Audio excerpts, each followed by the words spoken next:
Hi, Miss Shipsky. It's Phoenix. This is my end of the year writing. So, COVID-19 really changed this year up a lot. It made me mad, but also a little weird because it kind of happened so fast that a lot of people weren't prepared for it, and the U.S. wasn't prepared for it as maybe we should have been.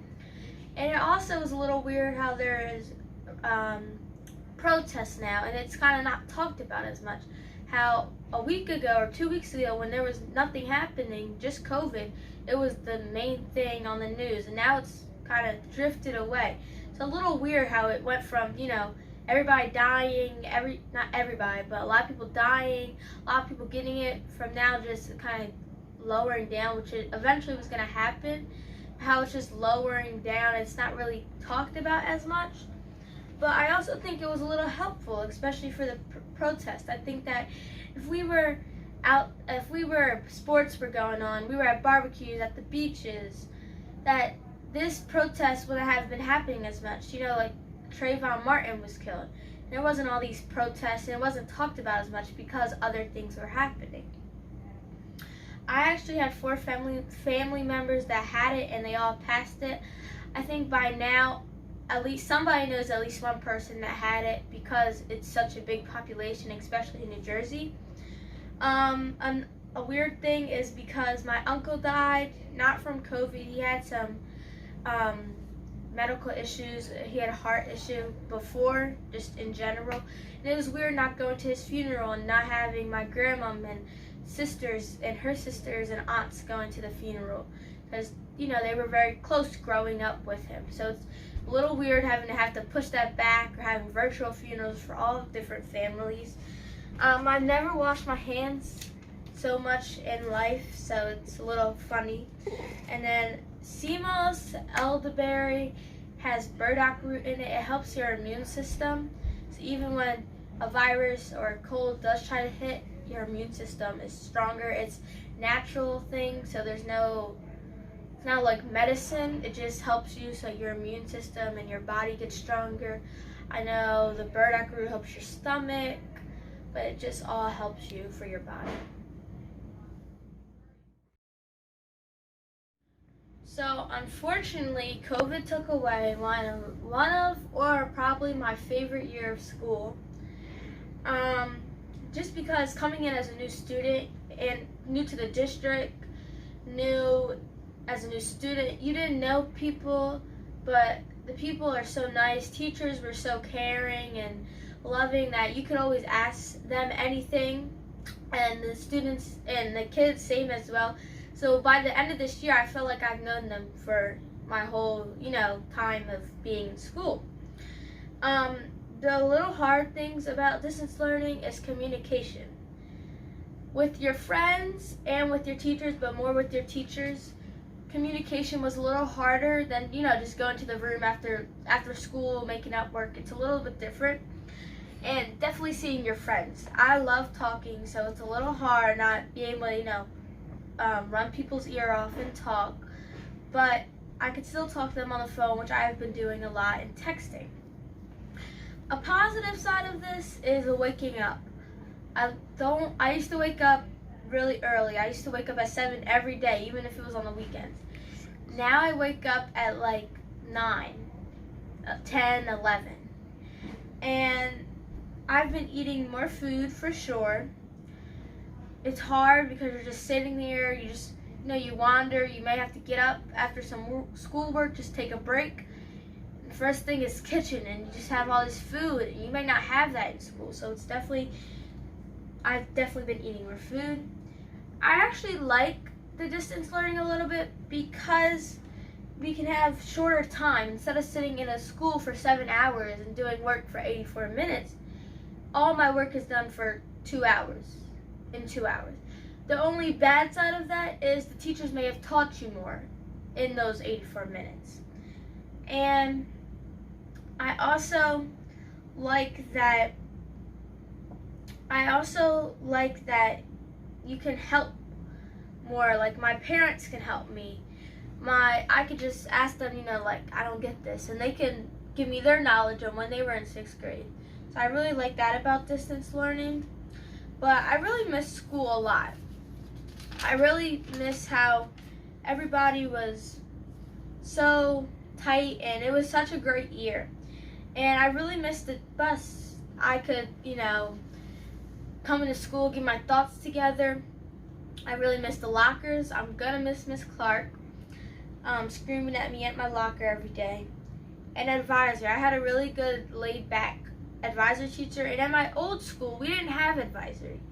So it was kind of just like homeroom was your first class. So last year in 5th grade my first class was ELA.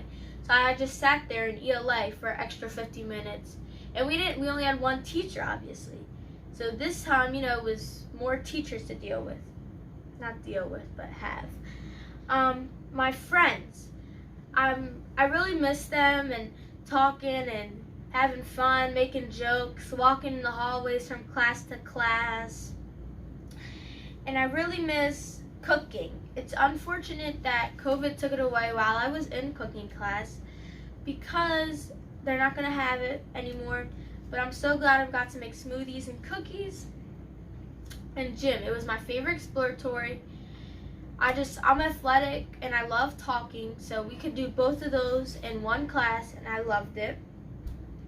Lunch was different. It was fun, but weird. And I'm really gonna miss all the jokes we had. It was like 5 of us, 6 of us in the middle of the long table. We were like a little group, and everybody sat in the same spot every day.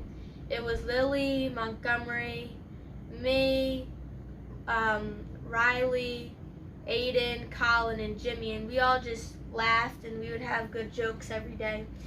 And then walking home. I have a funny story for walking home. One time we were walking, and there's about 6 people at my bus stop, but 3 that live on my street. So we were all walking home, and this pit bull comes running. And the one girl, she runs towards the pit bull trying to get home, because the pit bull was coming our way home. So she gets stuck, but me and my next door neighbor, Ashton, we hide behind a tree, a little bush. And we were so scared, and my phone was going off with my mom. I call my mom every time I get off the bus so I could talk to her while I'm getting home.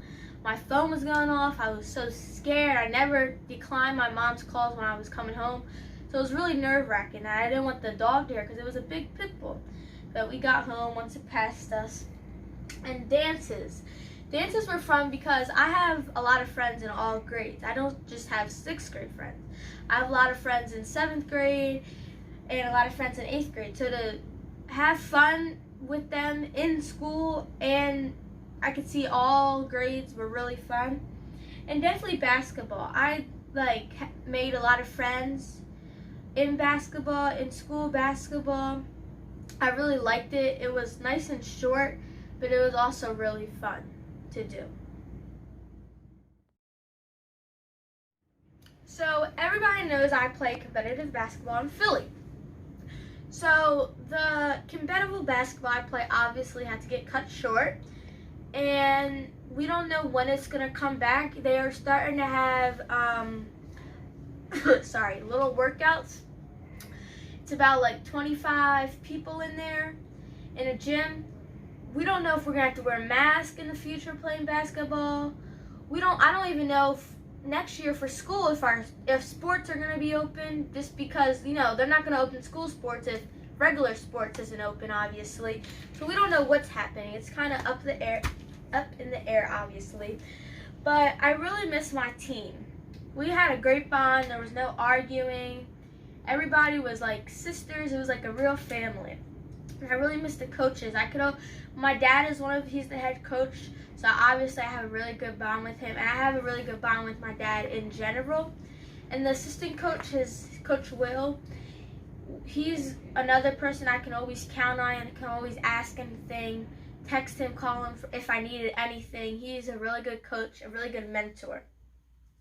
I really miss the games and going to tournaments. Obviously, we're a travel team, so we go to Pittsburgh, Maryland, Hershey, everywhere. And once we start to get older, in high school, you go to Atlanta for a big tournament. There's a lot of tournaments in Atlanta and Florida. But right now, we kind of stay on the East Coast more. But I really love going to tournaments and going in the pools and having team game nights and seeing the parents really bond more, and that will bring our family closer as a team. Going to restaurants, all of that stuff. I really like the virtual um, workouts because I have done one for a major company, not even a team. It's called Made Hoops. They're all over the United States, Canada, anywhere you could think of. They're all over North America. And I think they're starting to build like in the different countries. And obviously they have foreign players in our countries.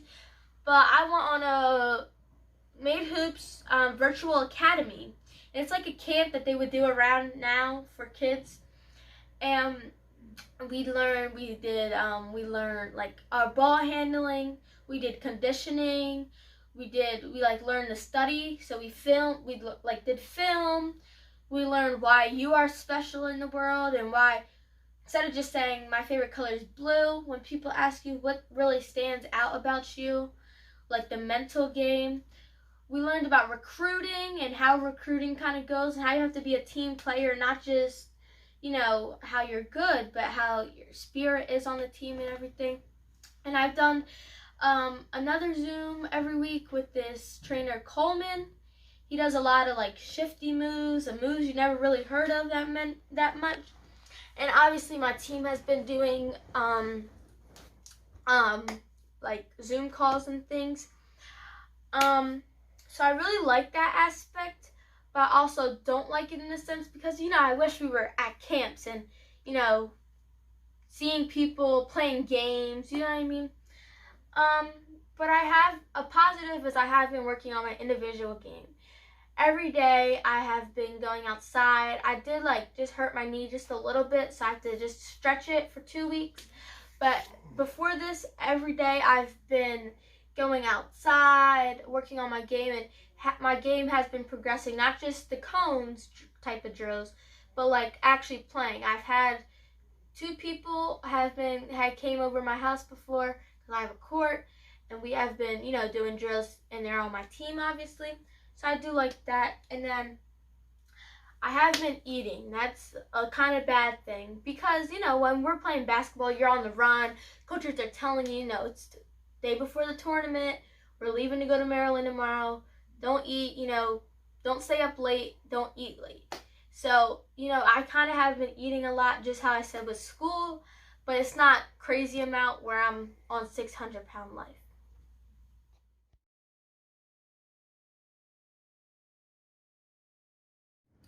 My grandparents, they have a resort in Canada. There are 10 cottages. It's like the Poconos lakes. I love going fishing there. My grandfather, he has a big boat. I think it's called pontoon, if I'm not mistaken. And it's big, and we go fishing, and it's amazing. So, unfortunately, because of COVID, for 6 months they're at the resort. For the other 6, they're in the Philippines. They have a house there on the beach. It's beautiful. But because of COVID, they cannot come home. So it is a little hot for them. It's about 100 degrees every day, all day. And because the Philippines is not so high tech as us, everybody's using their air conditioning. So sometimes the air conditioning goes off, and they just have to use a fan in 100-degree heat. So it's a little hot, but it's a little sad that they can't come home. So I'm hoping they can come home as soon as possible. I was also going to go to Florida in August. Every year, my dad's side of the family, we have a family reunion. And it's people from all over. And it's a big family reunion. There's about I would say 100, 200 people there. And everybody knows each other. Everybody acts like we've been with each other all year. And it's a great experience. It's for a weekend. And this year was going to be in Florida. Obviously, that was canceled because of COVID. It's going to be pushed back to next year. I miss hanging out with my friends. Before COVID took over, I would hang out with somebody at least once a weekend. I would, try to hang out with somebody, hang out with a group once a weekend. And I really love hanging out because, it's fun, obviously. The beach, I love going to the beach. We were actually going to go to Mexico. Obviously, that had to be, cut. We have to go later because of COVID. But I love going to the beach. I love just water, and I just love the beach. So now we're going to get into the George Floyd topic. This is it's a really sad topic. This man lost his life for literally doing nothing. And this has been going on for years, forever kind of, where white people just think they're over the top of black people, or they just think something is wrong with black people. They think that all black men are in gangs or in violence. And not every white person, obviously, but some, obviously do think that. And that's not okay, and that needs to happen, and that there needs to be a change that needs to happen with this. I think that it also made me a little angry because, if it's happening to a normal guy on the street on a normal day, it could happen to any of us, any of people I know on a normal day. It's a little angry to my dad, who is like my best friend. So it can, there needs to be a change for sure. And I love that the Black Lives Matter, there's been so many protests everywhere. And I actually went to one, and it was in Lawnside, New Jersey, and that's where I used to live. And it was really good because my grandma was the person who was saying things, like she says something and everybody else speaks. And this stuff was happening in her time. So for me to experience something with the person I love the most, my grandma, and she experienced probably a protest with her grandma, is really cool because, she can tell me stories, and it was on her birthday. So it was even more of a happiness, And I think that we should just support more black businesses because they're the ones that we need to support. We can't support, just for example, there's so many businesses that you don't even know that support Trump. And you're just feeding them their money. And they may use that money for his campaign, but you don't even realize, until you look up how many businesses support Trump. And we need to support more black businesses. And I think that Black Lives Matter, obviously, and this generation, my 20 and down, we're doing a really good job with making a change. And I think there has been some white people that thought Black Lives Matter just meant we hate cops, but they realize we don't hate all cops. I know a cop, we all have at least one person we know that's a cop. We don't hate all cops, but it's the fact that some cops are just killing us for no reason. And I think those white people who thought it was just because of cops realize now that we just need, our lives matter, and we shouldn't just be dying for no reason. So I really hope you liked my end of the year response, and I really hope you have a great summer, and I will always keep in touch with you. Bye.